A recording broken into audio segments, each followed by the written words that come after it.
Miss தயனா, என்ன நடந்தது சொல்லுங்க. இது எப்படின்னா எங்க அக்கா வச்சு நீங்க ஒரு 2-3 எபிசோட் இது எடுத்துடலாம். அந்த அளவுக்கு எங்க அக்கா எங்க வாழ்க்கையில் நிறைய சம்பவம் பண்ணியிருக்காங்க. அக்காவா? என்னாச்சு? என்னன்னா அவங்க எப்படின்னா அவங்களுக்கு நிறைய பேர் சொல்லுவாங்க என் கண்ணுக்கு பேச்சு வருது அப்படின்னு. அந்த மாதிரி ஒரு ஆள் தான் எங்க அக்கா. இது நாங்க அது டேட்ஸ்லாம் எனக்கு ஞாபகம் இல்லை. ஆனா ரொம்ப வருஷத்துக்கு முன்னாடி நடந்தது. எப்படின்னா எனக்கு தெரியும், நார்மலாவே தெரியும் எங்க அக்காக்கு எனக்கு ஏதாச்சும் தெரிஞ்சிரும், நைட்டு நான் வெளியானாலும் ஏதாச்சும் தெரிஞ்சிரும் அப்படின்னு. ஸோ அன்னைக்கு அப்படிதான் ஒரு நைட்டு 3 மணி போல நாங்கள் அவங்க மாமியார் வீட்டுக்கு போயிட்டு திரும்ப எங்க வீட்டுக்கு நாங்கள் ரிட்டர்ன் போயிட்டு இருக்கோம். ஸோ காடியில என்னோட பெஸ்ட் ஃப்ரெண்ட் பக்கத்துல எங்க அக்கா, பின்னால் நான் உட்காந்துருக்கேன். நாங்கள் போயிட்டு இருக்கோம். அந்த பாதை மேமா இருட்டான பாதை. ஸோ நாங்கள் போயிட்டே இருக்கிறப்போ மணி 3 ஆச்சு. எனக்கு ஒரு லைட்டா டர்ரா தான் இருந்துச்சு. இது வேற முன்னுக்கு உட்காந்துருக்கேன். எங்க அக்கா ரோட்ல எதாச்சும் பார்த்துச்சுன்னா நான் என்ன பண்ணுவேன்னு யோசிச்சுட்டு போயிட்டே இருக்கேன். அப்போ போயிட்டு இருக்கிறப்போ அது ஒரு பஸ் ஸ்டாப் தாண்ட போறோம். அப்போ எங்க அக்கா கேக்குது, நைட்டு 3 மணி ஆச்சு, இந்த பொம்பளை ஏன் புளிய வச்சுட்டு இங்க நின்று இருக்காங்க, ஏன் இந்த பொம்பளை இங்க நின்றுட்டு இருக்காங்கன்னு கேட்டுச்சா.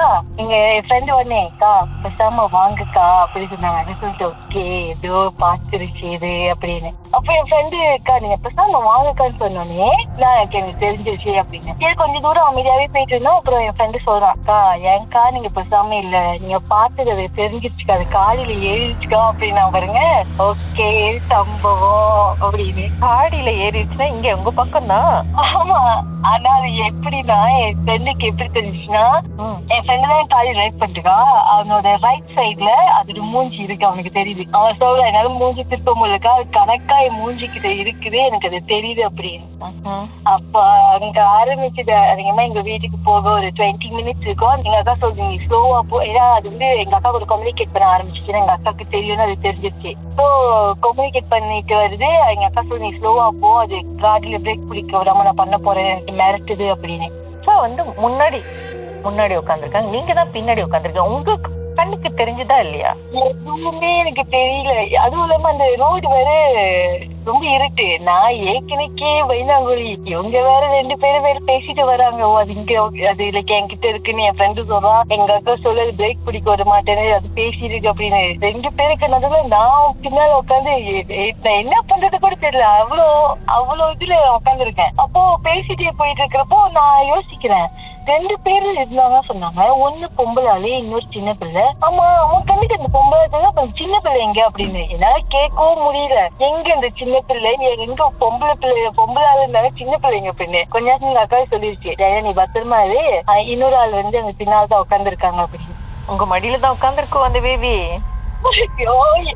எனக்கு தெரியல. நான் ஒரு சைடு ப்ரே பண்ணுவேன், எங்க அக்கா ஒரு சைடு ப்ரே பண்ணுது. கடைசி இருக்கும் எங்க ஃப்ரெண்ட் ஆனா ரொம்ப ஒரு எஃபெக்ட் ஆயிட்டேன். பிகாஸ் அவரால் டிரைவ் பண்ண முடியல. அதனால அது ரொம்ப அவரை கஷ்டம் பண்ண ஆரம்பிச்சிருச்சு. சரி சொல்லிட்டு எப்படியும் வீட்டுக்கு வந்துட்டோம். வீட்டுக்கு வந்துட்டு உள்ளுக்கு வந்துட்டோம். என் ஃப்ரெண்டு ரொம்ப ரொம்ப நர்வஸ், பயப்பட ஆரம்பிச்சுட்டான். கை கால நடுங்க ஆரம்பிச்சிருச்சு. கண்டிப்பா சும்மாவா? சரி, அந்த பெண் பாக்குறதுக்கு எப்படி இருந்தாங்க? எரிஞ்ச முகமா இருந்துச்சு. ரொம்ப ரொம்ப ரொம்ப டெரரா இருந்துச்சு அப்படி சொன்னாங்க. அந்த பிள்ளை நான் கேட்கல. ஏன்னா அதை பத்தி சொல்றதுல எனக்கு பயமாயிருச்சு. அதுக்கப்புறம் எங்க நான் கேட்டு வேற சொல்லாமல இனிமே அவங்க சொன்னாங்கன்னா டிஸ்கிரைப் பண்ணப்ப நான் கேட்க மாட்டேன். ஏன்னா நான் இமேஜின் பண்ண ஆரம்பிச்சிருவேன். அதனால யூஸ்வலா கேட்க மாட்டேன். நாங்க வீட்டுக்கு வந்துட்டோம். அவன் சொல்றான் அது வீட்டு வெளியதான் நிக்குது, நான் வர சொல்லு, நீ வான்னு கூப்பிடுது அப்படின்னு. அப்போ நாங்க சொல்ல நீ போவாது. அவன் சொல்றான் அது எங்க அக்கா சொல்றது அது வெளியதான் நிக்குது, அவனும் சொல்றான் வெளியதான் நிக்கிறாங்க அப்படின்னு. அப்புறம் வேற என்ன பண்ண தெரியாம அவங்க வீட்டுல உட்கார வச்சு அப்புறம் ரொம்ப நேரமா எங்க அக்கா ப்ரே பண்ணி கொஞ்ச நேரம் செஞ்சுதான் அது ஓகேவாச்சான். ஓகேவானாச்சு, நான் போறேன், பரவாயில்ல, எனக்கு ஓகேவாச்சு, அது ஒரு டிஸ்டர்பும் இல்லை அப்படின்னு. என்னதான் கேட்டுச்சான் அவருக்கு? அந்த பேய் என்னதான் சொல்லுச்சான்? அது என்ன சொன்னுச்சுன்னா, நீ வெளியே வா, நீ வீட்டுக்கு போ, நான் உன் கூட வரேன், நீ வீட்டுக்கு போ அப்படின்னு தான் சொன்னிச்சு. அவன் சொன்னான், நீ வெளியே வா, நீ ஏன் உள்ளுக்கு இருக்க, நீ வெளியே வா, நீ வீட்டுக்கு போ. ஏன்னா அவனோட வீடு இன்னும் ஒரு 10 மினிட்ஸ் இருக்கும் என்னோட வீட்டுல இருந்து போறதுக்கு. நீங்க சோசியல் சர்வீஸ் செஞ்சிருக்கீங்க, லிஃப்ட் கொடுத்துருக்கீங்க பேய்க்கு. ஐயோ, எங்க அக்காவால இந்த மாதிரி நிறைய நடந்திருக்கு. நிறைய சோசியல் சர்வீஸ் எங்க அக்காவால நடந்திருக்கு. ரோட் சைட்ல இருக்கிற பேய் அந்த மாதிரி சொல்லுவாங்க, அந்த மாதிரி பேய் நினைக்கிறது. வேற இன்னும் டெரரா நடந்திருக்கா?